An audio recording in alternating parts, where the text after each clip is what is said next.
uh, on the television or computer. So I welcome all the viewers.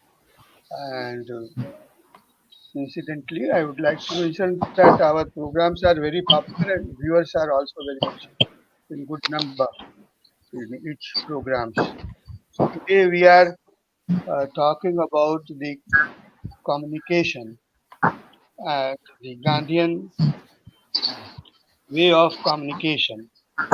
The communication is a very say, ancient uh, way of expressing feeling, expressing your feeling to other people, to person with whom you want to interact. So you see, in tribal India, you will find that people even today used to communicate with the leaf, with the branches, twigs, and all that way by showing their hands and all that. They communicate even today like that. But we have in the urban India or in the urban world, anywhere in the globe, we find that communication has developed very much. And the primitive mode of communication is present in each country, in the rural part or in the tribal part of that country. So, taking a cue from the uh, ancient mode of communication, we started communicating the verbal communication, verbally, and the written communication in writing also. Then, in till 1970, we have only one way to communicate. That was the communicating through newspaper or through books, or whenever there was a seminar, the gatherings of the people, then we used to. And then there was a program called Satellite Instructional Television Experiment in India in 1971. We did that experiment. I was part of that experiment, and that revolutionized the way of communication not only in India but in other countries also. And then the new mode of communication, the new way of communication started. And today, from that side program, we have gone much ahead, and we have in our hand we have mobile. So with that, we are connected with the whole world. So that much we have advanced, and even a fraction of second, all the news are communicated throughout the world. People know about a particular incident uh, throughout the globe. So that fast is the communication. So the communication has a lot of impact, and if you talk communication in terms of holistic aspect, it has revolutionized not only the culture but also the lifestyle of the people. So the new way of communication, I remember in 1972, there was a conference, international gathering of scholars, professors to discuss about the communication system, communication mode of uh, system prevalent those days. There was no handbook. There was no handbook of communication, and there was no university giving teaching on communication. So that was the first book. All the proceedings of the that is international gathering of the scholars seminar that was published, and that was the first handbook of the communication. Now today we have a good number of thousand books on communication, and we have all certificate course, degree course, diploma course, and all that on communication. So this is a new way of communicating is also developed, and you will find that it is very easy to communicate with the verbal language or in the non-verbal language or the written language. So that kind of development has taken place communication. But not necessary that this revolution has made everybody a good communicator. Gandhiji in his days was a very good communicator. Those days there was no diploma or degree in communication. But how he was a very good communicator? Because he used to identify himself with the person to whom he was addressing. When he met with the Queen of England, then he used to talk with her in English and with all her, with all her languages which she used to uh, communicate with the people.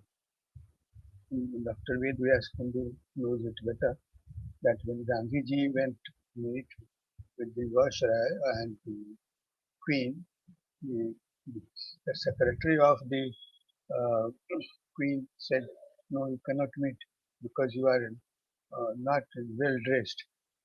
But then when the Queen came to know, she says, "No, I will meet. His dress does not matter what kind of dress he is having. It is Gandhi who has control over the Indian mind." So Gandhiji was that good communicator. He used to communicate with the farmers. He used to communicate with the, at the same time, with the most learned people of the country. What he did, he traveled throughout the country before starting movement, and he met with all kinds of people, and he tried to understand what is the real need, how to communicate with.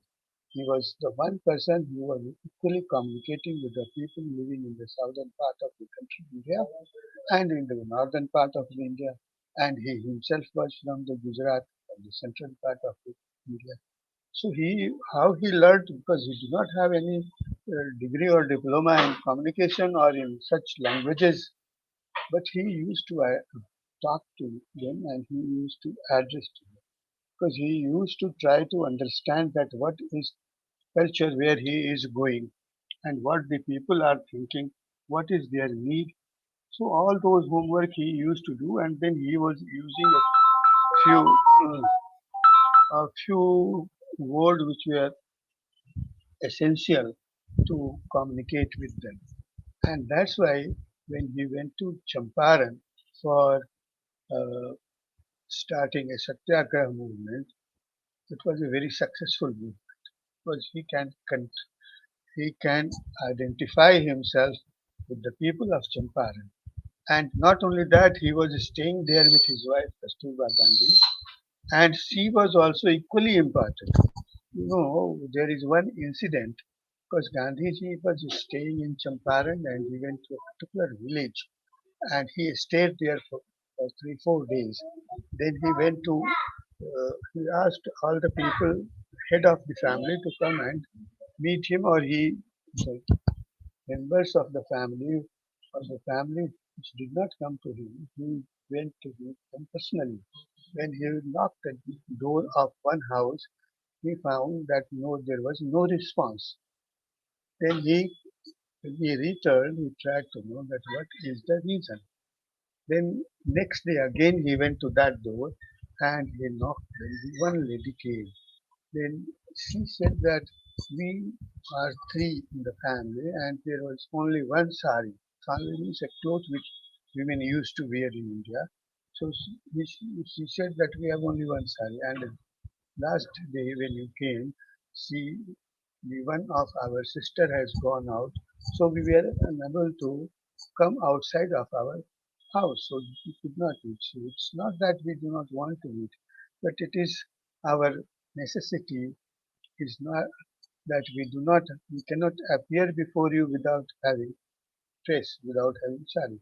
So this kind of incident which Gandhiji has mentioned in his autobiography, that is very important things to point out that how he used to communicate with the people who are living in remote region and how he could involve them in the freedom movement of the country, and the communication system of Gandhiji was that strong that he could get independence to the country. Otherwise, there was no possibility. to get the independence. Today, you can have a, say anything, but it's not that easy to be like Gandhiji. We have all kind of leaders throughout the globe who follow Gandhiji. If I am not wrong, then the maximum number of books which was sold in 2022 and 23 is autobiography of Gandhi. And after that it is Ramayana. This is the international uh, data about the books which are being sold. Each year it is recorded that which book was sold most in the globe, throughout the globe. So this is the impact of communication of Gandhiji. That even today you find that autobiography written by Gandhiji is the number one book sold throughout the globe. There is no such other books. It is there that important. If you read that autobiography carefully, you will find how he used to communicate. So this is all about the new way of communication.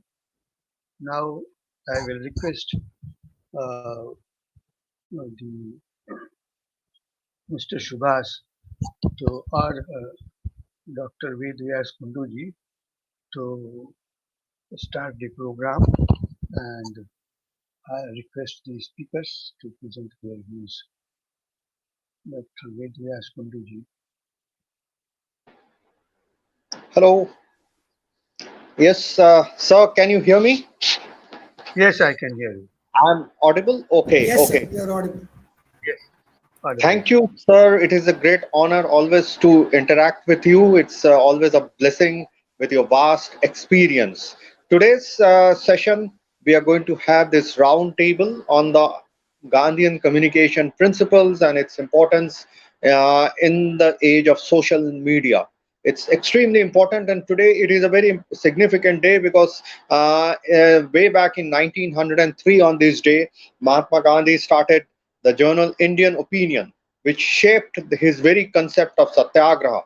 In fact, in his autobiography, he writes that the whole idea and concept of satyagraha evolved through through the Indian Opinion. So on this day, it's a tribute to Gandhi's Indian Opinion, and Mahatma Gandhi during the course of his lifetime, as sir was talking about, used all forms of communications that were available at that particular time. In fact, I remember in Weber's book, he writes on the Gandhi's Dandi March, how he got, even at that time in the 1930s, used all forms of communication to reach out to create that buzz on the Dandi March, not just within India, but all across the world. Today's session is going to be very interesting. We have got three significant speakers for this whole program, and especially in the age of the social media, in the age of the artificial intelligence and the metaverse. We are now living in the age of the metaverse and the artificial intelligence.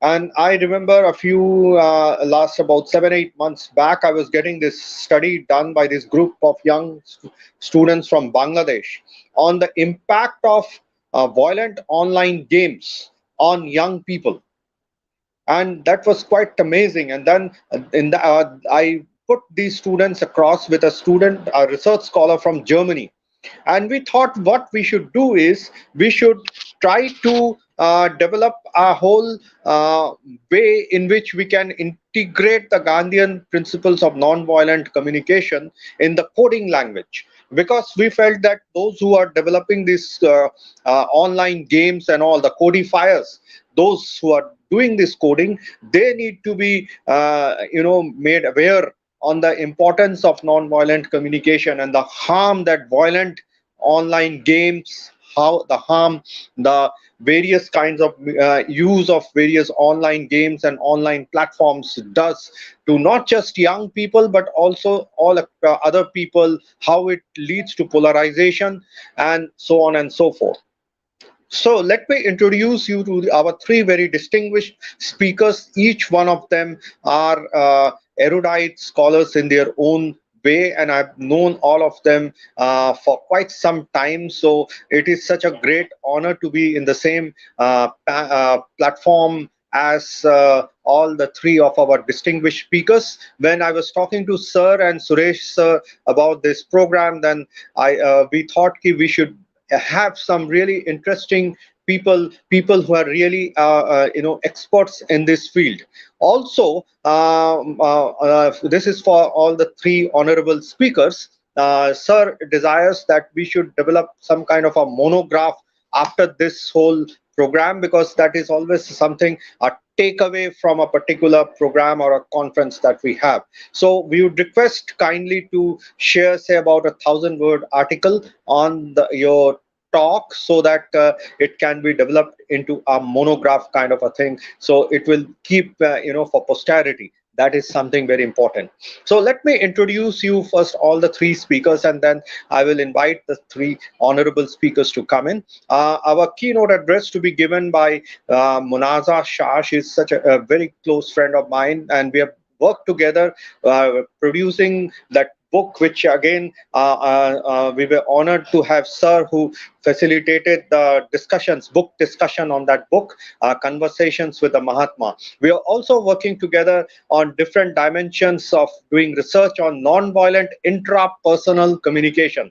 We are doing a whole lot of research in that area, the whole idea of non-violent intrapersonal communication and its link to self-concept, and also the link with responsible citizenship. Also, she is a senior news anchor with the News 18 network, an erudite scholar who has a firm belief in the Gandhian form of communication and non-violent communication. And she is also working in the area of promotion of inner transformation and building of inner resilience. So it would be very interesting to listen to her.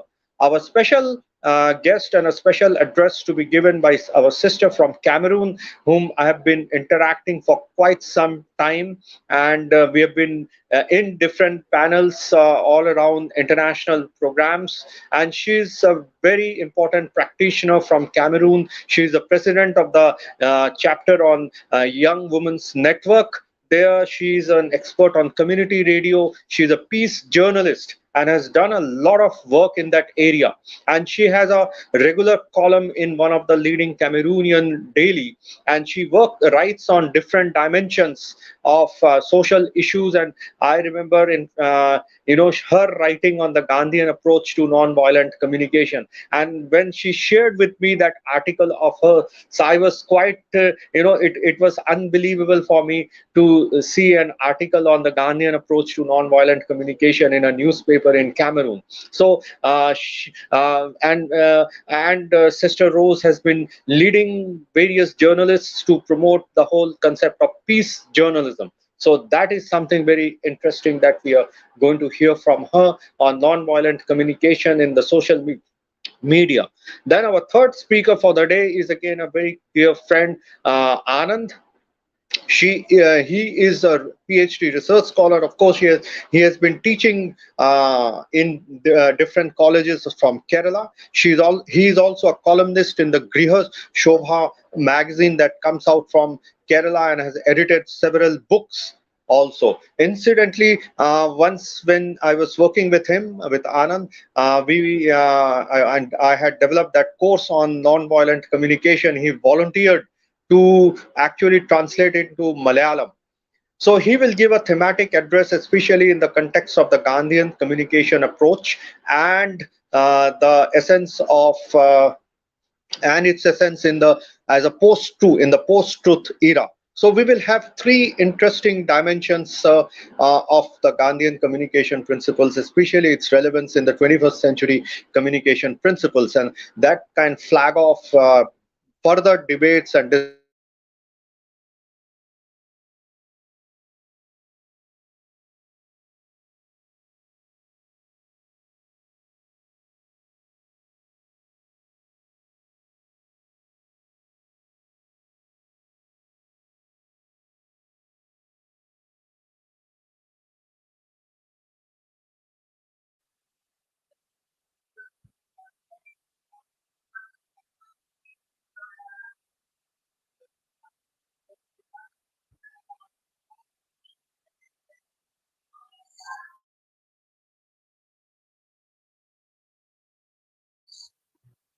Good. Am I audible? Am I audible, please? Am I audible, Anand? Yes, sir. It seems your voice is breaking. Hello. I'm not sure if it's a problem from my end. Your voice is Okay, breaking, sir. okay, okay. Is Munazah there? I'm not able to see her. Munazah? Yes, yes, I'm here only. Yes. Hello, hello, hello. Hi. Yes, I'm here only. Okay, okay. So if we are all ready, let us start the straight session straight away. And may I request Munasa Shah? She's the, as I said, the senior news anchor with the News 18 network. So kindly share your keynote address before we go to the next speakers. Also, after each speakers, we can have some questions and all and reflections. Let us start the session in right earnest. Munaza. Thank you so much, Vedavyas, and thank you so much, Narayan sir, for this platform. I'm really honored and very grateful to you for giving us this platform, and so that we can share our views and talk about have this wonderful discussion session. Thank you again, and thank you for this amazing panel here. So today we are talking about we're having such an important discussion today. We're talking about the Gandhian communication principles in the age of new media. Now, when we talk of communication, if I take the word only, the communication, it seems so simple. We are talking about communication. What is so complex about it? When we have to, express ourselves, express our thought, express our feelings, express or address our needs, or whatever we have to say, simply the way we say it, the way we express it, we say that we have communicated. Uh, as simple as this particular word seems to be, communication, to communicate, but it's equally very complicated. Now, it's very paradoxical when I say the communication word itself is very simple. The communication is very simple in its nature, but at the same time, it's very complicated. What I mean by that is that communication is very simple because we have been learning it right when we were kids. We, from our parents, from our elders, we are taught, say this is a pen, and these are the things we learn to speak, we learn to communicate. We are taught how to say that we need water, that we are hungry, how to communicate our needs. So in that very particular sense, it's really very simple. Communication is really very simple, but when we look into it, when we have made it, conditioned it to be very simple in its nature, we forget that it's such a crucial part of our society, the way we will construct our relations, our dynamics around us. That the core of it also depends on how we communicate, the way we communicate in our day-to-day lives, to ourselves and with others. So, as I said, that communication in its nature is simple and at the same time very complex. So, to understand how should we communicate so that the things that are happening around us can fall into the right place. And what I mean by the right place, let me try to elaborate on this.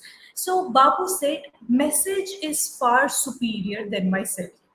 What I understand from this statement particularly is that the message, whatever we want to communicate, is above from our own self, is above from our bias, is above from what we are, our persona or stature or whatever we think, our ego. It's way bigger because the message has a purpose. The message carries a purpose that has to be propagated to people, and it's for the bigger cause. It's for the bigger picture. Now, if we place ourselves at a bigger place than the message itself, we are not able to carry the purpose, we are not able to fulfill the purpose the message had, because message in itself has the bigger purpose. It has more significance than the messenger itself. This we can understand from the way Mahatma Gandhi communicated, the way he propagated his message to the masses. Now, in the time when many people were trying to propagate the same sentiment, and I'm referring to the independence movement, when many people were trying to propagate to the masses the same sentiment of the independence movement. Why is it that Bapu's message was far superior in the sense that it had a greater impact among the masses? Masses not only just listened to him, paid attention to him, but they understood what he was saying. They accepted that and they stood by it. They carried the message forward. That was the kind of impact that Bapu had. That was the impact that his message had. And why is that? Why is that his message had the stronger relevance, that his message had the far superior impact on the people? When other people were also carrying the same message, when there were many people who had the same sentiment that time, they were trying to, propagate to the people out there, to masses out there, is the way he communicated that message. He put that message far superior, as he himself stated, was far superior to himself. So, he was communicating to different sects of society, different communities, different sections of society. They were educated, they were illiterate, they were people from different backgrounds. He was communicating to all of them, and he was successful in persuading all of them, in making sense to all of them, and being relatable to all of them. And that is because his message was communicated in a way, in certain manner, that they were all able to understand what he was saying. That was the kind of impact that his message had. And that is because he himself put the message above himself, above the biases, above the all the things or the beliefs that ego one carries. He put that message above all of that, and that is how he was able to communicate that message to the masses. So, when we talk of how he was able to do that, when he, in the independence moment time, he interacted with the people, it isn't like that he was just giving a speech and, saying this and this is the message that I'm carrying, this is the sentiment that I'm carrying, and but he was interacting. His message was in conversational style. He was able to connect to, and when we say that we are communicating in a conversational style, that is when we connect to the masses. And that was his way of communicating. We are talking, when we are talking of the new media, the age in which there are so many platforms for communication. We have social media and so many ways to communicate with anyone around the globe. But then there again comes a question: are we really able to communicate with people? Are we really able to have the communication? We are not, because we see the problem we are facing in today's world, in this new age. And that is that we have all the means to communicate, but we are not able to, propagate the message properly. And the Gandhi Bapu was very, I should say, he had that magic. He was that skilled, and he was able to understand how to communicate with the masses and all those people who were coming from different backgrounds, and he communicated with them in a very conversational style. So, I would say, when we are talking about the principles of Gandhian communications and how we can implement that in the new age, in this new age, where we have the different types of media, it is we forget the basic foundation of the communication, which is about connecting to the people. We do not connect. We just interact. We just talk. We just reply and respond. That is our style of communication. That is what we have reduced or boiled down the communication to. But Bapu taught us back then that when we talk to people, we understand where we are talking. We understand in what is the whole scenario, and we come to that particular situation, and that is how we communicate. We resonate with the people, and that's how we express ourselves. Now, also, when we are talking about that, how Bapu was so successful uh, in carrying the message and in communicating with the people. That is also, if we if we look back and we talk about Bapu's nature, the personality that he carried, he was very shy and introvert in his nature. And if we talk, if we ask anybody today, those we have so many personality classes today, where they teach us that how we should be like, we should have a very bold personality if we want to be a good communicators, if we want to talk to people. So this is what we are. The first things that they teach is that we have to be very bold. We have to be very, out there, extrovert, that so that we can communicate to the people. But when we look back and when we see that Gandhi was shy and an introvert person, and he said that this is something that holds him back. This is something that has added to it. It was something that adds to his communication style. And how is that? That happened because an introvert person gives much more time to thoughts. He thinks before he speaks. So there comes a restraint when he speaks, which is very important when we communicate. We have to have that control over, because sometimes we may get carried away with our thoughts, and we have to have that balance in our thoughts and in our words, so that we, when we speak, we do not get carried away. And he was very moderate when he spoke to people, when he communicated to people. That is also very important, and especially when you are talking to masses, when we are talking to many people around us, we have to have that sensibility that how do we talk here. It isn't something that we can say and we can go on and on and on in flow and say anything, and we don't have any restraint on our thoughts, on our emotions, and just get carried away by it. So also that, which also gives us an idea that we have to think before we speak. And also we can relate it to this time, to our new age, where we see that we have social media platforms. We have so many platforms right now. And what is happening if we analyze these social media platforms? Somebody puts up a post out there, there's some video, or there's a post, and there are so many thousands and thousands of comments on that post. And there are what we call trolls. People get trolled for, and there is this trend. There is this viral that gets the post, and they are like, people are thrashed, they are verbally abused. And this is a mad game, because people do not restrain their thoughts. They are not moderate with their voices.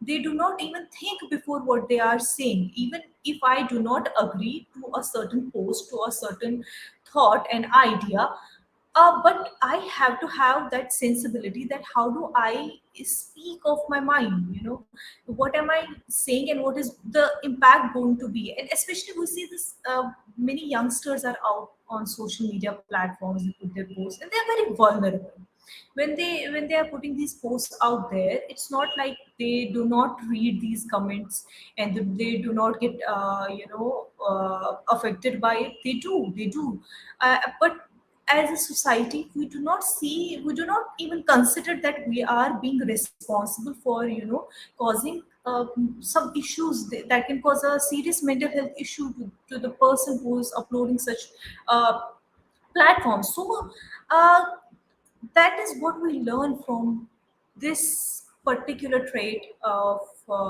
Mahatma Gandhi, that to think before we speak, to have that restraint of thoughts, to be very moderate when we communicate. So that is very important, and I think that is what we would really, really and badly need in today's times, and especially for Gen Z, who are too much out there on the social media, and they know. Their way of expressing themselves is through social media posts, and they are not just getting the praises there or the likes that they love, but there are trolls who are trolling them, and body shaming, saying this and that, and that is affecting them badly. Moving ahead, we're talking about how Mahatma Gandhi communicated with the masses, and how that had greater impact on people.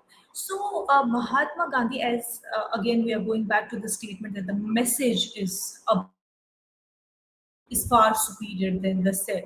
Now we see today what again I'm trying to connect what he said back then and trying to connect it to this age. Uh, Today, when we are carrying a certain message, now we know that we are talking about, say, for example, I'm talking about climate change. Now, when I talk of climate change, I have a message that has a purpose for a greater goal.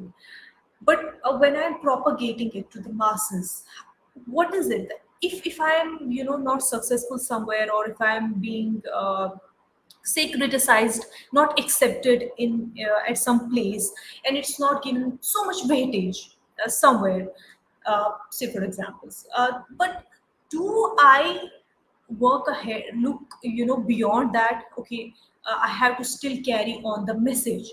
This is because this isn't about me.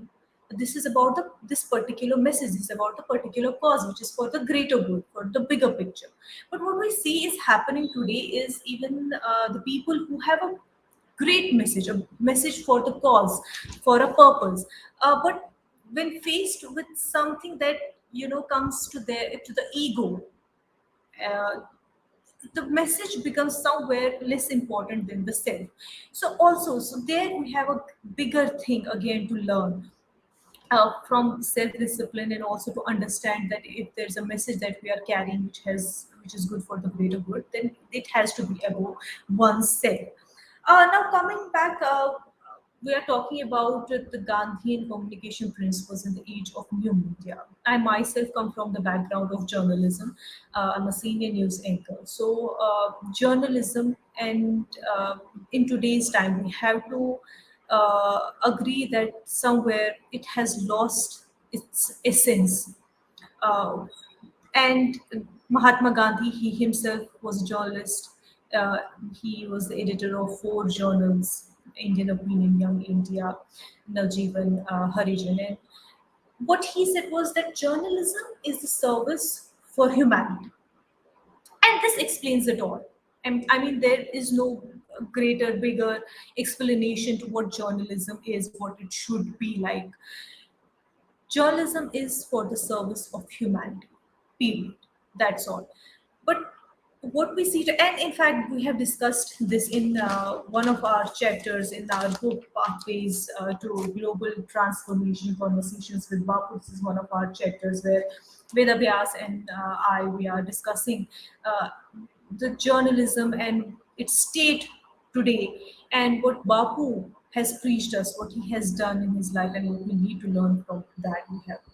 We have had this conversation in our book, and because the journalism has been reduced in today's time to sensationalism, because we are running after TRP for the channels and advertisements for the newspapers, and that is what it has all reduced to boil down to.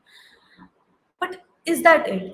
Isn't the journalism fourth pillar of democracy? And if this is the state of our fourth pillar of democracy, what are we looking up to? What is the future going to be, and what is the present situation currently, and how it is going to impact the coming generations and the future of our country?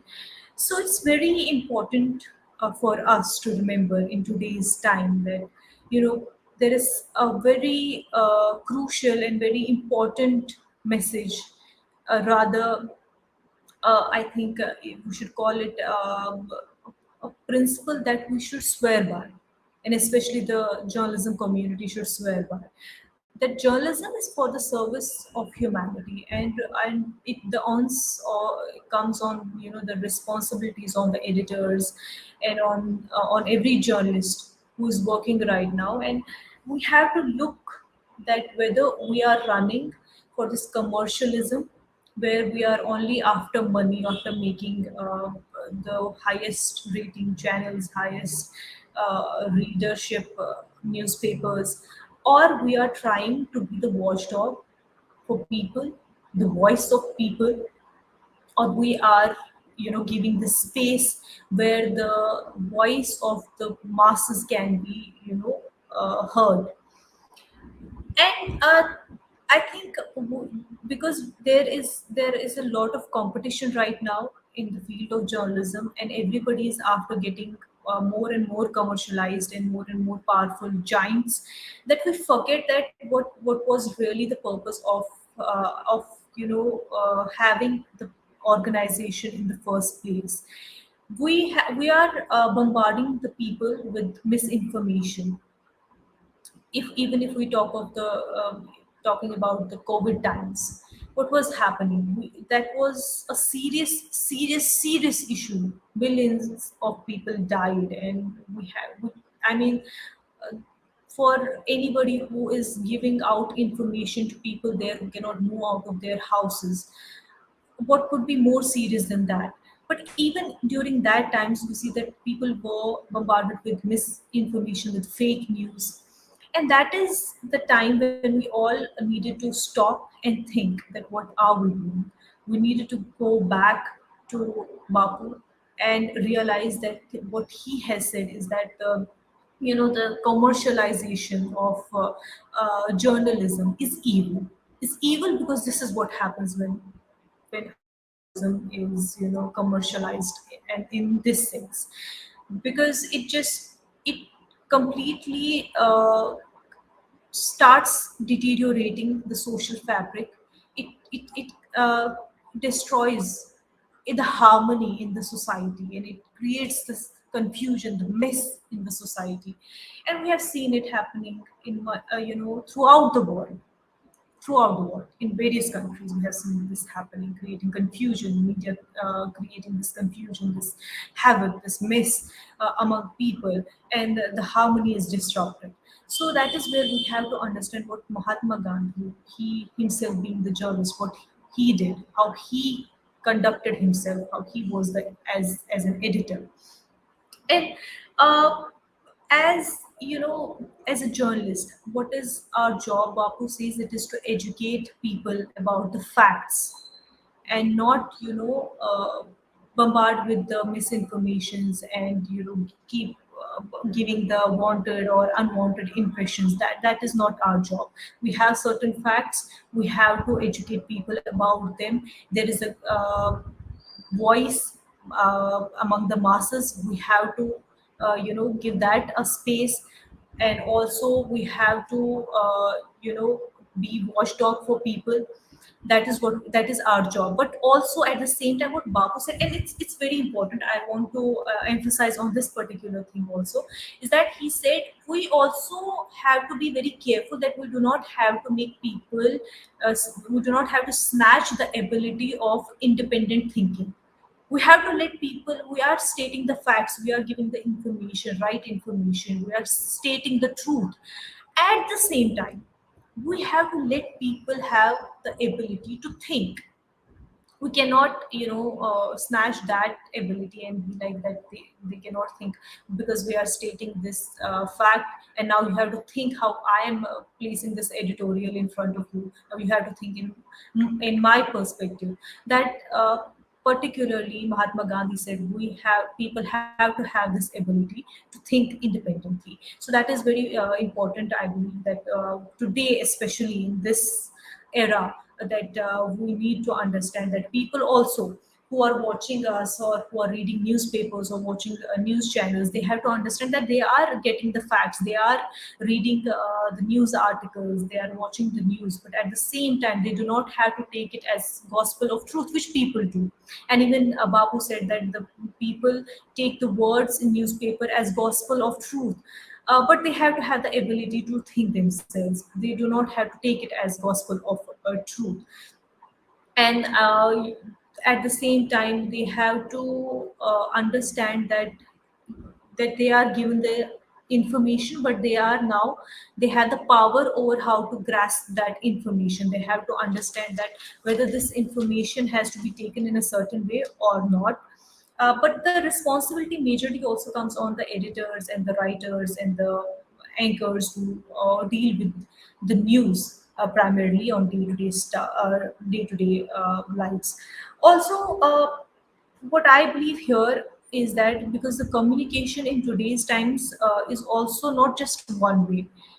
we were talking about the newspapers and the television news channels where the communication is one way. But we have today also the social media where people also interact. So people who are consuming the news have a voice, they have a platform.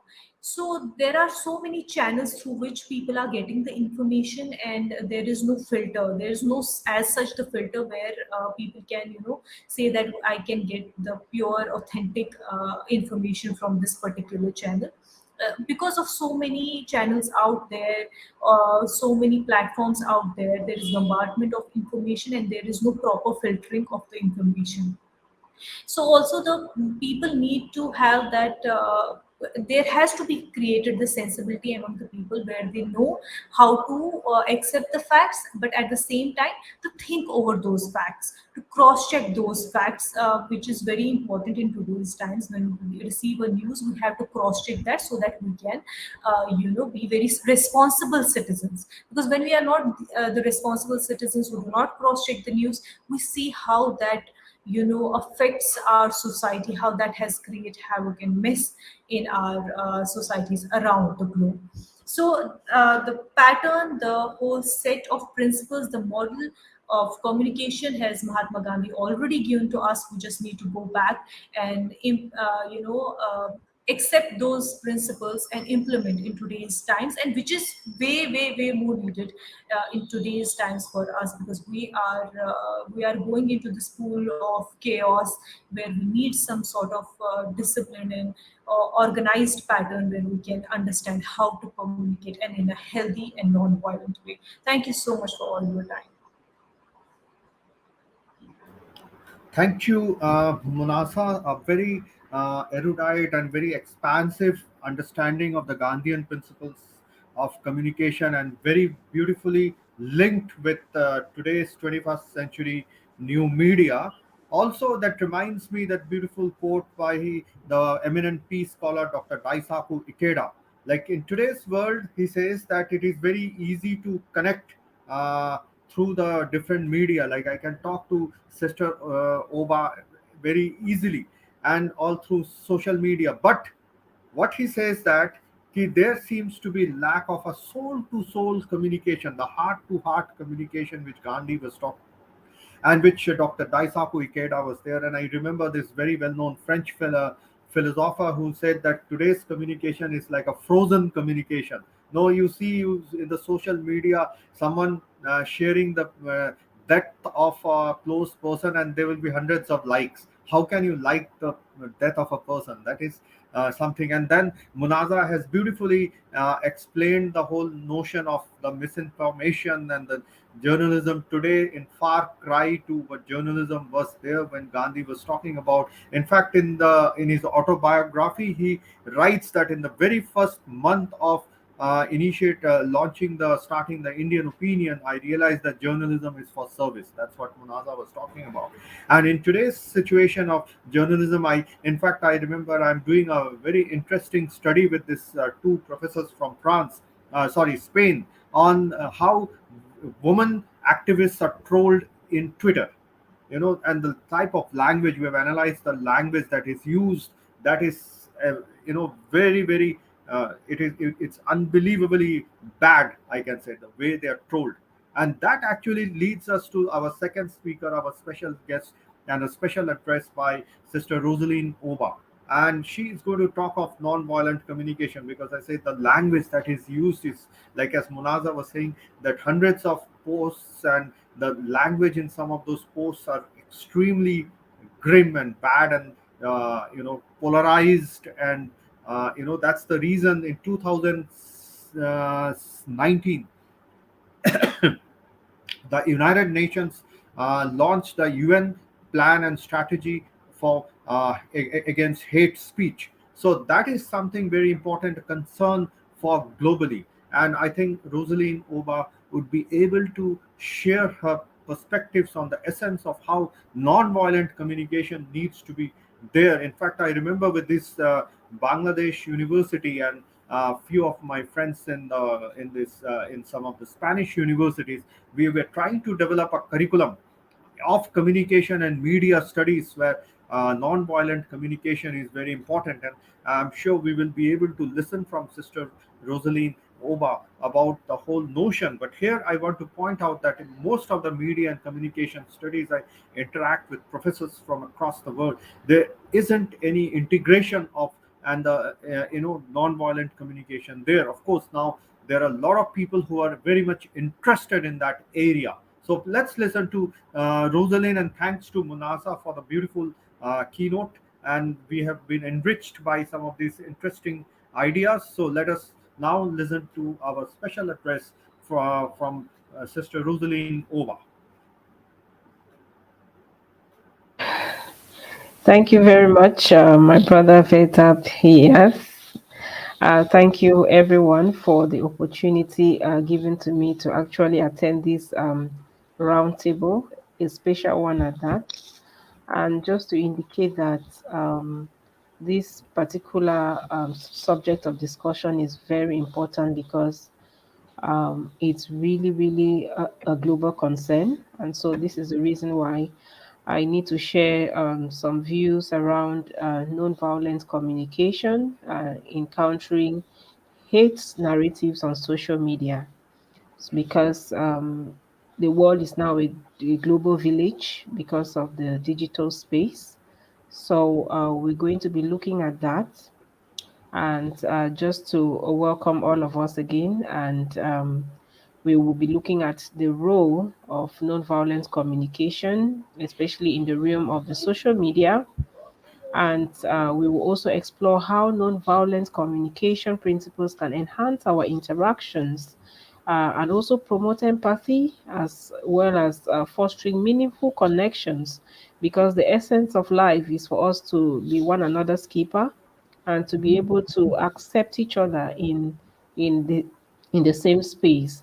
And so, in the age of this widespread online hate speech, I believe that nonviolent communication offers a very powerful approach to promote understanding, which is what we all want daily, empathy, which is all what we want, what I don't want you to do for you, you shouldn't do it to me too if it is negative, and likewise.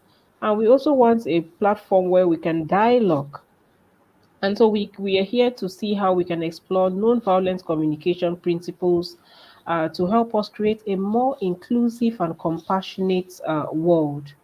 And so what is it all about, this nonviolent communication? Because I think there are so many people who just hear about this particular concept and they don't really understand, especially in the midst of conflicts, especially conflicts which can rip us of our positive and our negative piece.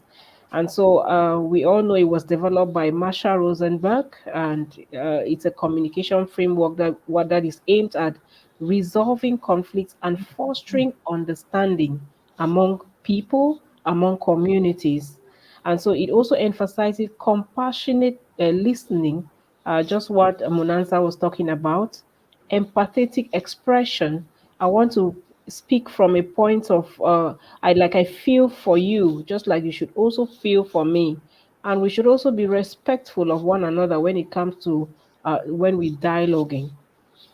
And so nonviolent communication fosters and also focuses on identifying and expressing feelings, needs, requests, rather than resorting to blame, judgment, and violence that occur every day. And so we always focus our attention when it comes to nonviolent communication on these four things: observation, our observation of behaviors and events without judging one another. We should look at one another without adding other criticisms that are so negative, even without even studying who the people are. We just want to judge a book from its cover. We don't even want to take time to understand one another. And then there is that aspect of getting to feel for one another. That is identifying and expressing feelings in response to the observed behavior that you've seen in another person. And then, of course, we also have needs. Just like you have a need, I also have a need. And so we should recognize that there are human needs that drive our feelings. And then, of course, when we have those needs, we have to make clear in actionable requests to meet those needs. So you see that they connect with, it's actually connected. And now we need to look at all of these things translating themselves on the power of social media. We are now, it's not the time when we used to talk about analog, but today we are talking about the digital space. Everyone owns an Android phone. Even a child of 3 5 years owns an Android phone. So we should actually make the whole world digital literate. So social media platforms have transformed the way we connect, communicate, and also share information, and they provide a vast reach and potential for influence, and can also be prone to misunderstandings, conflicts, and toxic interactions. We heard a lot of it with from Munazah, where sometimes when you don't take time to understand somebody, misunderstandings will set in, conflicts will set in, and because you're speaking from a position of hate, you definitely would be missing out of getting to connect with the person on positive grounds. And of course, we need to also understand some of these hate narratives on social media, and they're about division. It comes as a result of stereotypes, as a result of prejudice, and then sometimes they contribute to a toxic online environment and hinder meaningful conversations. You don't want to you don't want to be in a space where it's actually poisonous in terms of words. And so non-violence communication provides a framework to address and transform such narratives. So we want this kind of space that is healthy for each and every one. And so, what is it about this empathy in the digital space? Empathy is something we need even online and offline. But now we should also bring it online because this is where virtually most people spend their time. And so, it is important that we enhance this particular concept so that it can foster more understanding and connection among ourselves. And then, of course, online interactions often lack non-verbal cues, making it crucial to express empathy explicitly. And so, non-violent communication teaches active listening. I want to listen to you to understand and not listen to you to respond. I want to acknowledge your feelings. I want to understand your needs.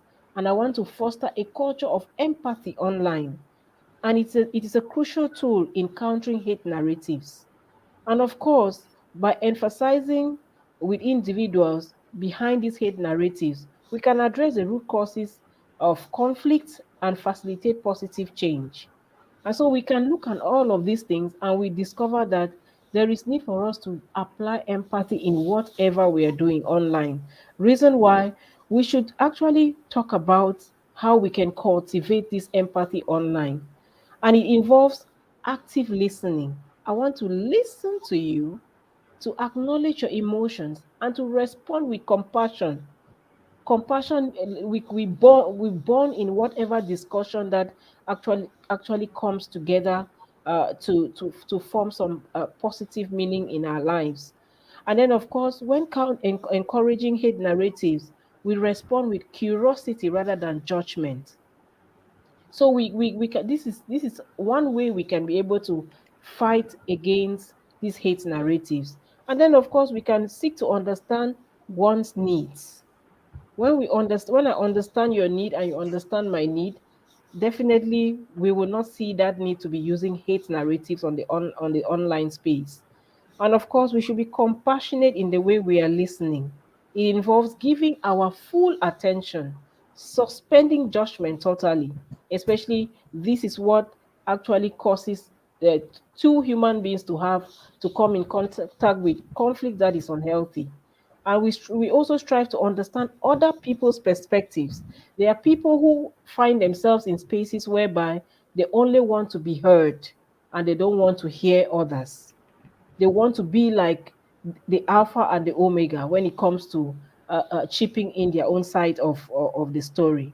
And then, of course, on the online, we can practice such healthy moves by reading and engaging with posts, comments and messages attentively without jumping to conclusions.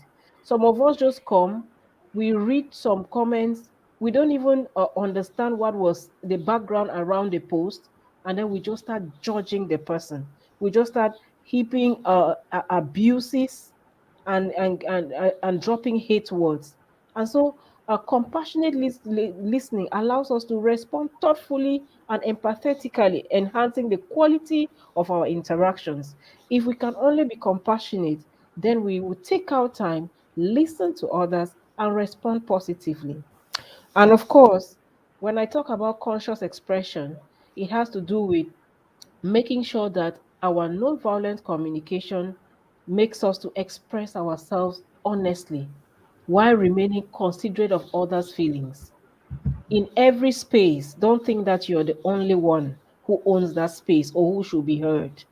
And so online, we can achieve this by choosing our words carefully, avoiding aggressive and confrontational language. Here I'm talking about words. And by expressing our needs and feelings openly and respectfully, we encourage dialogue rather than conflict. So, this is how we can be able to enhance healthy connection, healthy communication on the online space. And of course, when it comes to this conscious expression, it requires that sometimes we need to think about value systems. And this is about the mind. What do we think about? What do we actually have within ourselves that should not override others? And so so when you go to the social media space, you discover that there are lots of divisive content and of course opinions. And this is why sometimes we have conflicts that turn out to be hot debates and sometimes it turns violent.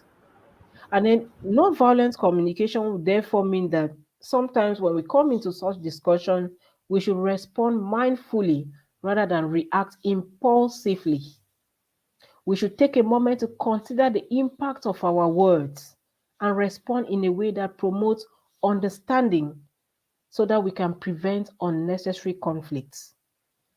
This is something that is so difficult to practice every day, but if we practice them daily, it's going to be like an inborn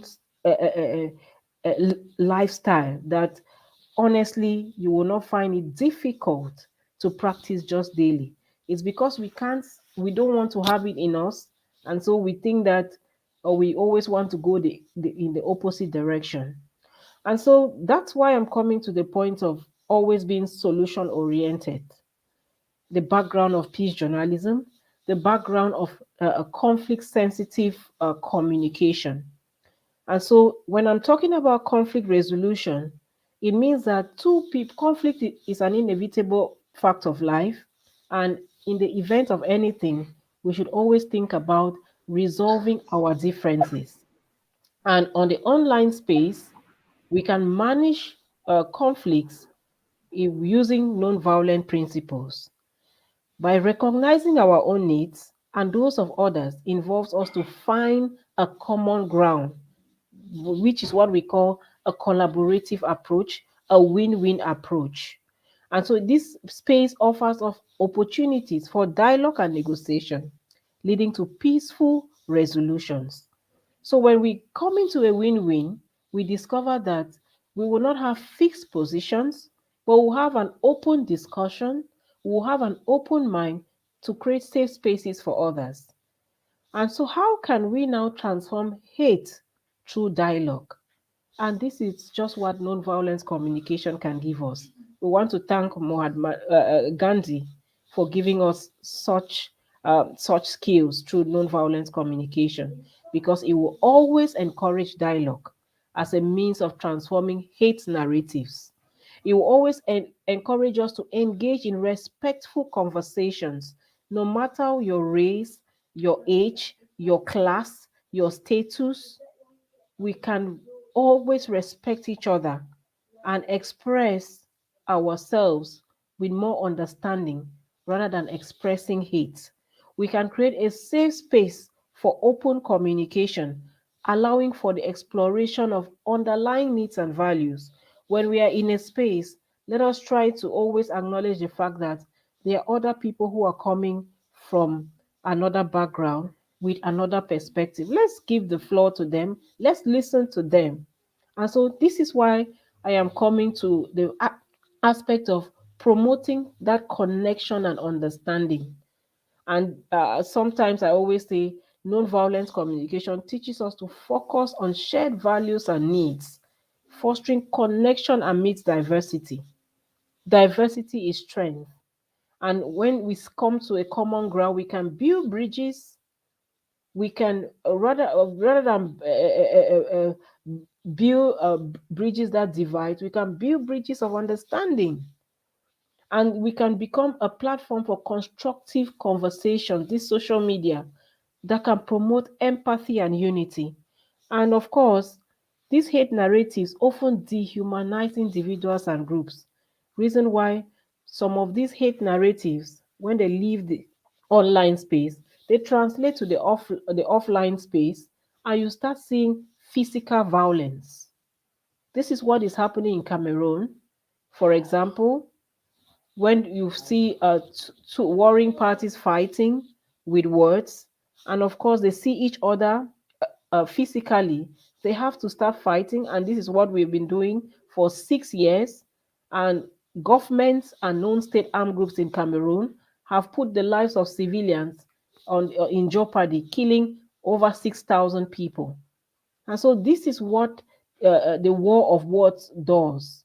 And so non-violent communication should rather promote and recognize our shared humanity and inherent worth of all individuals. We should encourage compassion and understanding to counter dehumanizing rhetorics on the social media. When we do this, I believe that at the end of the day, we will not see each other as a different human being. We will not see each other as one on a low horse, but we will see each other on a level platform having something to actually say. Now we're moving on, and this has to do with what are the languages, the constructive language choices that we should use. And it is about nonviolent communication.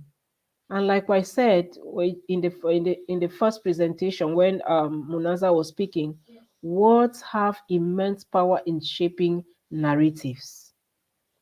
And nonviolence communication encourages using language that promotes empathy, connection, and understanding if we actually mean it. Because words too, if you are a negative person, you can do the contrary. And so we are on this space because we want to encourage positive narratives. We want to encourage the opposite of hate narratives, which is love narratives, connection narratives. And so we should be mindful of the choice of words when countering hate narratives, opting for inclusive and respectful language. And this is what things like peace journalism does. It makes you, as an editor or a reporter, to choose what is actually healthy for your community, to take options for non-violent narratives in resolving whatever misunderstandings that obtain in spaces like that. And so that is why I'm coming to how we can build bridges and find common grounds. And of course, nonviolent communication is the key. It facilitates the search for common grounds amidst our diverse perspectives.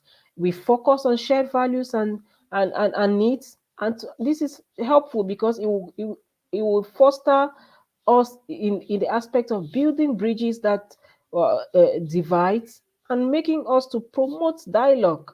And sometimes we should see that need of seeking areas and platforms of agreeing as one man on a starting point to construct rather than to destroy.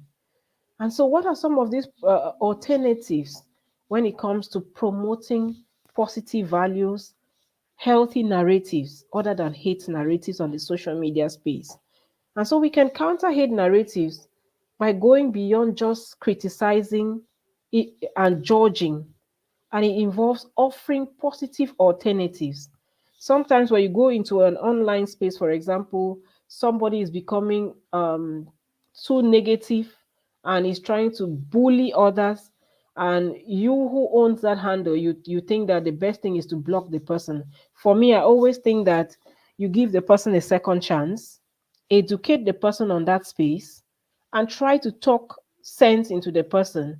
And I've done that and it has worked, where a person realizes that whatever he or she was dishing out was unhealthy for others, and he was conscientized, and subsequently he came into my inbox and apologized, and saw that the consequences of his actions was not only on the person he was targeting, but it was actually a bigger concern because it affected others as well.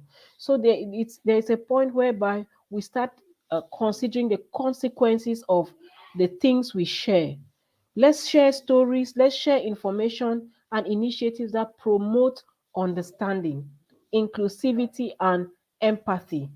Let's encourage others to participate, especially in platforms and in discussions that promote positive discussions and initiatives. Even if we are on a space where somebody is promoting hate, sometimes we journalists we like to capitalize on seeing the human interest story that lies around somebody, two people fighting, or these people, or maybe a man having it all with maybe two women and all of that. Honestly, I want to believe that at the end of the day, we should be able to look at what non-violent communication is, have it in us, and try to work at making sure that we promote healthy spaces. And so, in a nutshell, I want to believe that non-violent communication equips us with invaluable tools to navigate digital spaces. And by practicing empathy, compassionate listening, mindful responses, we can foster a healthier online interaction. And for me, my take home will be, let us strive to create a more compassionate and connected digital world, one conversation at a time. NVC equips us with powerful tools for us to be able to encourage such positive narratives. And so, thank you very much. And I think that together we can make a positive impact by applying non-violent principles, especially in terms of communication in our online interaction. So, thank you. And hopefully, we shall reconnect when it's time. Thank you, sister. It's really wonderful, beautifully put together. In fact, sir, Narayan, sir, I can tell you with all already two really extremely in-depth presentations by Munazah and Sister Rose or Obah. I Yes. feel with Anand saying we should be able to bring out a really powerful monograph. I'm really now very sure about it. Without wasting any time, let us invite Anand. Anand, are you there? Yes, you are there. So Yes, sir, I'm here. now the challenge, the biggest challenge before you is, after two brilliant and spectacular in-depth analysis of Gandhian communication and its centrality in 21st century new media thing. So the challenge is to take this whole thing to the next level, because we have now got a parameter, and I'm sure you have been a very erudite scholar, so it would be really exciting to hear from you. Let's listen to Anand. Thank you so much, Vedbyas for those kind words. You have always been a constant motivator, and I can't thank you enough for providing this opportunity. It is indeed my honor here to present amidst a list of expert panelists, and yes, the pitch has been set aright. The benchmarks are really high, but I would rather go on a subtle note. I feel like a tiny, what do you call it, tiny this thing that came to Ram's service. So I am really elated to be a part of this discussion today, and I would like to touch upon the relevance of principles of Gandhian communication in the new age social media. And before I begin, I'd like to rather start from your very own conversation with BSG. And before I do that, let me also add to a little bit of challenges that I have before I begin. Apart from the benchmarks set by our fellow panelists, I could also see that quite a lot of comments are coming in the social media and in the platform. So I could see Subhash quite elated, quite excited. So at 8:48 p.m., he has pointed out how artificial intelligence and Chat GPT and so on, how to meet challenges from such new media platform. So that's something I didn't really think about until then. And over the last half an hour or so, I've been brooding on that. Oh, really? I'm going to talk about social media. So how to address this particular issue? And also, I could see one Mr. Peter Avon attending this from some part of the world in our YouTube live streaming, and Peter is quite articulate through his comments. So, my pranams to all of you, my humble pranams to all of you. And as I begin, let me begin by just reading a couple of extracts from this book, Pathways to Global Transformation Conversations with Bapu by Dr. Ved Vyas and Munazah ji. This is to put my prime thing into perspective. Just a couple of paragraphs. So there is the statement for those who are yet to read this book. This is an imaginary conversation with Bapu, and the conversation was done by Munazah ji with Vyas ji with Gandhiji, and it is not absolutely imaginary, because one problem with the word imaginary is sometimes people can fit in their ideologies or their concepts into a person's imaginary conversation. But here, one thing that with Vyas ji and Munazah ji have commendably done pretty well to stay away from such bias is that they have quoted from Gandhiji's works, especially his writings and journalistic pieces, into his thoughts in the imaginary conversation, which I believe is an extremely superb blend when it comes to coming out with a book like this. So the point that I would like to bring into focus is, so in chapter 18, journalism is for service, something that my fellow panelists have explored already. So there is a point where the Vyasji says, unfortunately, many of those in the field of journalism and media seem to have forgotten that it is essentially a public good. The UNESCO Global Report on World Trends in Freedom of Expression and Media Development talks at length about this aspect. It notes, like other public goods, journalism plays a critical role in promoting a healthy civic space. It does so by providing citizens with trusted and fact-based information, in double quotes, fact-based information that they need to participate in a free and open society. Journalism simultaneously acts as an independent watchdog and agenda setter. Munazaji has also already mentioned how it becomes the fourth pillar of democracy and whether it serves the purpose these days. So, but for journalism to function as a public good, it needs to operate under politically and economically viable conditions so that it can produce independent, high quality, and trustworthy news and analysis. A couple of exchanges later, we have Bapuji responding to this conversation. And again, as I told you, it's not completely imaginary. It's also based on what he has already written. So Bapuji replies, indeed, it is a serious concern. Way back in 1931, almost a century back, mind, I had warned of this trend when I said, quote, I have before the extracts from journals containing some gruesome things. There is a communal incitement, gross misinterpretation. Subhash, let's go back to ChatGPT and AI images that are being manipulated. Okay, so I have before the extracts from journals containing some gruesome things. There is communal incitement, gross misinterpretation, and incitement of political violence bordering on murder. It is, of course, easy enough for the government to launch prosecutions or to pass repressive ordinances.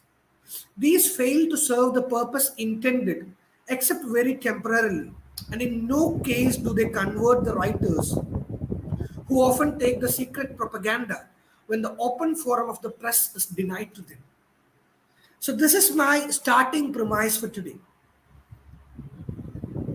I, as Dr. Vedavyas introduced already, I'm a research scholar, a PhD research scholar in St. Teresa's College, Ernakulam, which comes under the Mahatma Gandhi University Kotte.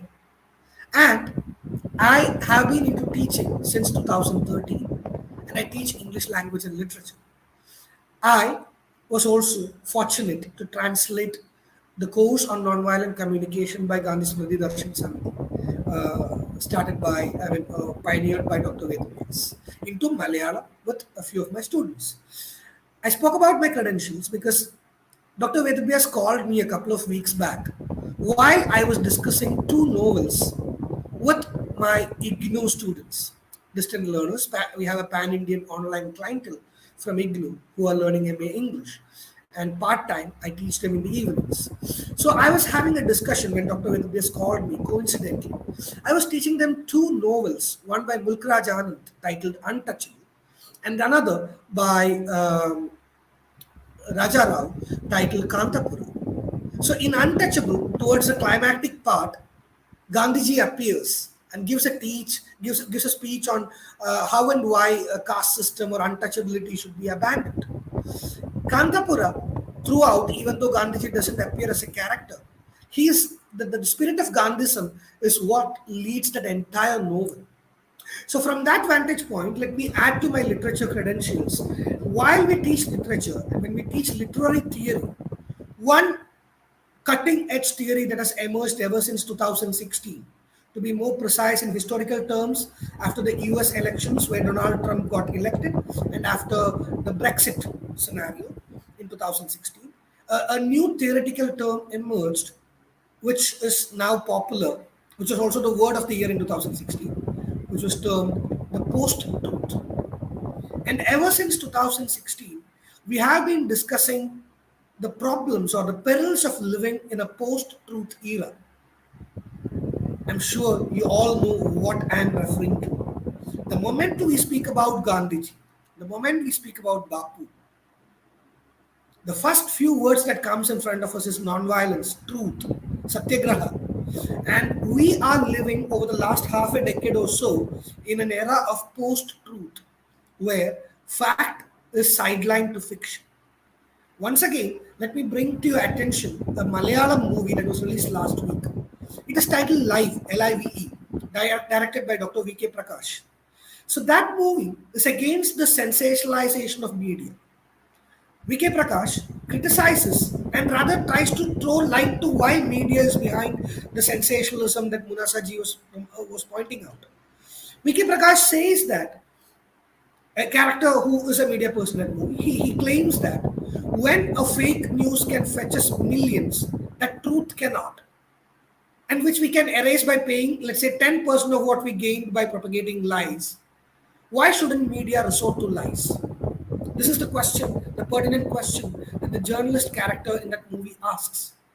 I repeat, when a fake news can fetch us millions, out of which, let's say, 10% could help us in, say, solving all the cases against that, why shouldn't we media in a competitive environment, in a competitive world, vouch for fake news?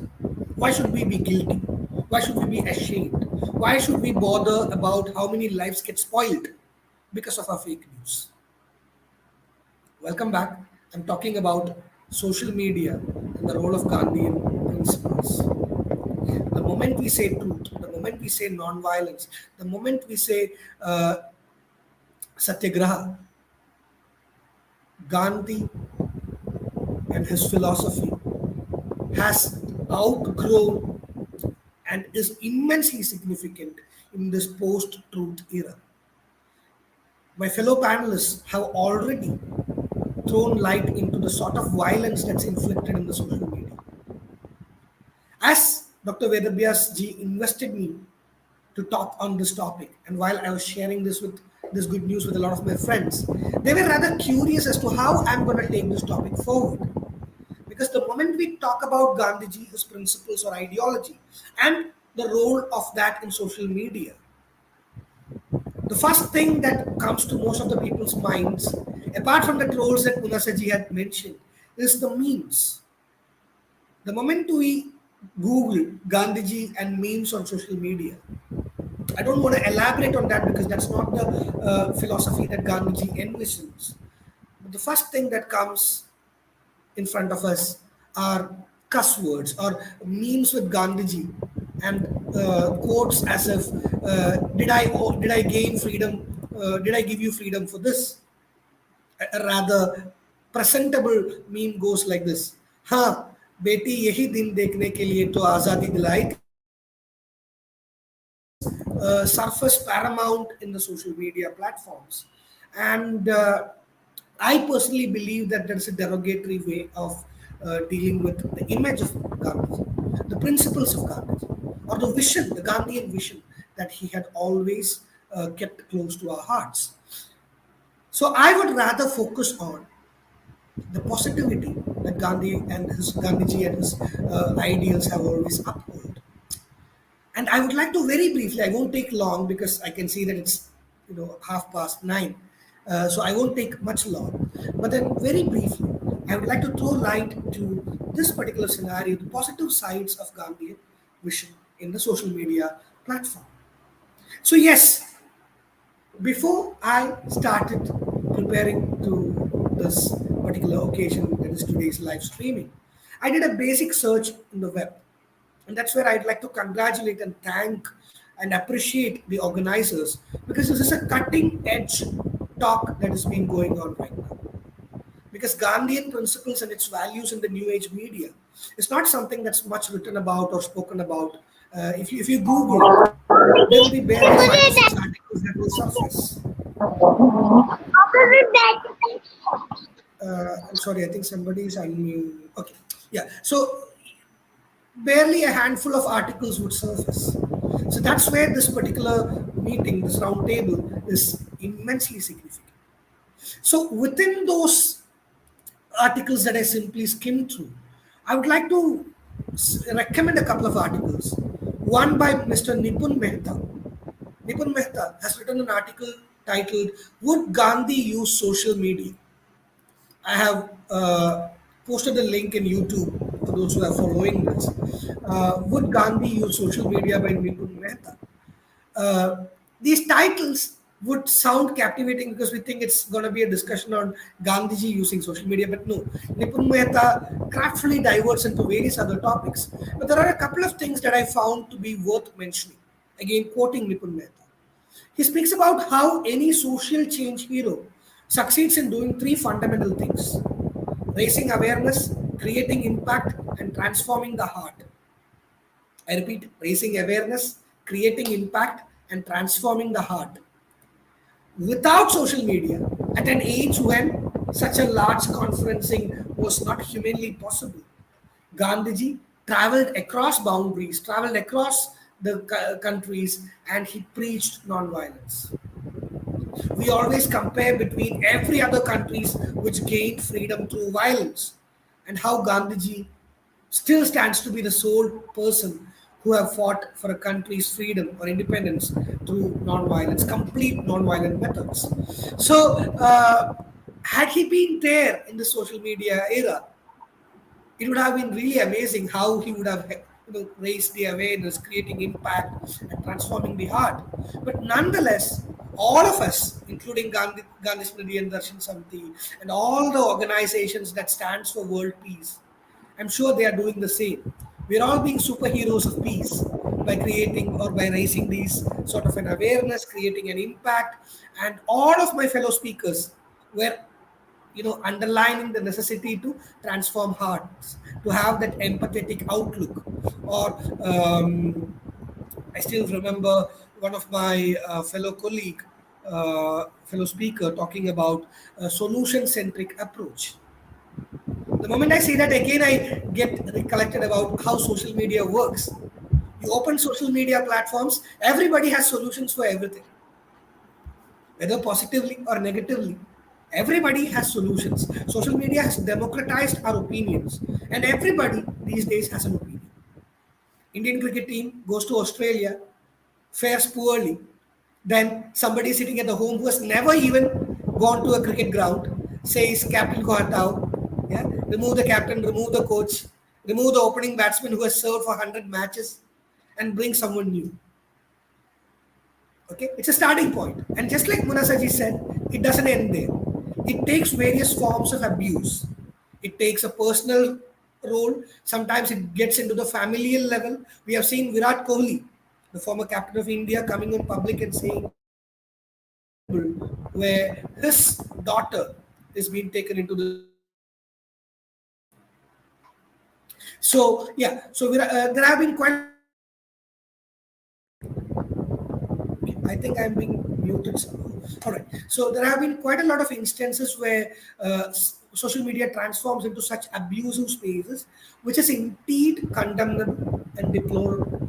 But that is where we can still unite and try to create that awareness. Especially, it has to come from the children. My fellow panelists were talking about the impact of games.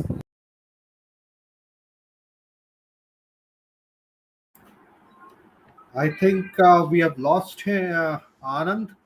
But I think, Sir Narayan, sir, it has been an amazing discussion. And but there is no end to it because it's such a vast subject. Gandhi's communication and in the 21st century. In fact, I was seeing Subhash sir was talking about Chat GPT and the artificial intelligence. I have done my own work in essence of significance of Gandhian values in the age of artificial intelligence and metaverse. But I think we are now badly run out of time. I think I would request, sir, to have a second episode of this whole discussion. Otherwise, it is such a stimulating one. And I am sure, as I said, when we get the articles from our fellow distinguished speakers, we will be able to bring out an excellent monograph. I think that is the thing, because all the three of the our honored speakers have really given very interesting insights to the whole idea. There is a lot to speak, but I don't think it should. I can speak in such. We need to finish the program, sir. The last words with you, because I think Anand is. There must be some network issues or something. So that's the reason why he's not there. So over to you, sir, and with a request that we should continue this discussions with new dimensions, new ideas on that, so that we can really come out with some interesting pointers and flag offs. Sir, your Sorry to interrupt, but Anand is, texting in the private chat that he's here already. If you can address that. he's there, but we can't see him. See him. We can't see Anand. Hello, Anand. I think there is a problem of network. But I think, sir, please share your concluding statements in case. But Anand, we can't hear you. We can't hear you. We can't hear you, sir. We can't hear you. I think there is a problem with the network. So, sir, I There think is we should go ahead and please give your concluding statement. We can possibly, Anand, there is must be some problem with the network. That's why we can't hear him, sir. okay. Thank you, Dr. Kundu. Um, this is a very amazing theme on which we were discussing today, and you are very right that there should be at least one more episode on this issue, and we will try to have one episode on this issue. I assure you that Society for Empowerment will definitely like to organize one more such webinar on this subject. It's a very live, and this is the topic which is the need of the hour. Because there are many people throughout the globe who do not know where to use which word and where not to use which that word. That is creating lot of say uh, tension, and that is the responsible. those selection of words is responsible for destroying the peace globally.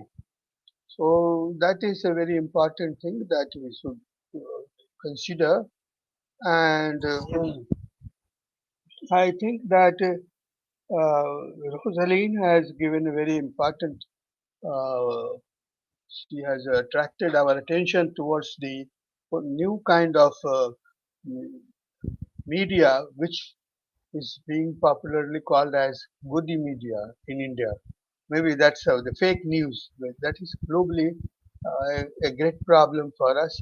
So we can also think about it, and I, the propagation and the discussion on Gandhian way of communication within a new world of communication is very, very essential. When I say it is very, very essential, because I am responsible for bringing television to India with two of my colleagues. And those days, when there was no television in the country, uh, the way the people were communicating was limited to newspaper. And so much development made in the field of sports or agriculture, those were absent because people were not getting, say, the news after a lapse of good time. But today we are getting it just at the on your thumb. It is available. You can get any time such news. So it's very important for the peaceful development of the globe. Gandhi is very necessary, and Gandhian way of communication is equally essential. So the speakers, uh, Shah and Obah, they have made good presentation, excellent presentation, and I congratulate them for their presence. And Vedavyas Kunduji, I heard you after a long gap, and you have also become master of the subject on the Gandhian way of communication, non-violence communication. Non-violence communication is very, very important today. And when we talk about the non-violence communication, you can find newspaper of Europe or USA that the school children have become violent in their schools, and they shoot their colleagues, their classmates in the school itself. So this is all because of the violence communicative system. If we emphasize for the non-violent communication, then there will be a peace. This is a very essential aspect of peace, which is a very important issue. How to bring peace into globe, and that's very true. Obaha and Shah has brought to the light, and I think I agree with Dr. Hindu that we should have this kind of program we should have on regular intervals so that we can do some good to the society and to the people. That this is if we cannot do much because we can't be Gandhi that we can make impact on the whole uh, world, but definitely we can contribute some non-violent communication through non-violent communication in bringing peace in the globe. So with these words, I thank you all the participants, and I will let you know the date of the next episode of this one. And I am sure that again we will have a good number of speakers. So thank you very much to all of you, all the participants and all the viewers who have made some comments, but due to running short of time, we are not in a position to answer all the questions raised by the viewers. So thank you very much to all of Thank you. you. Thank We you. Thank you so really much. missed out Anand for for some minutes, but I'm nevertheless really apologetic for we that, will. sir. Yeah. Thank you. No problem. We will continue our discussions. I think it's already almost close to 10 o'clock in India. So Hmm. I think uh, let's wind up today and stimulating, exciting discussions. And thanks to Sir for taking this initiative. We are always blessed by his guidance and his Absolutely. knowledge that really guides us for a lot of things. Thank you, all of you, Munazah, Sister Rosaline, and our friend Anand for coming and with this exciting, really good, insightful discussions. So let's close today's meeting.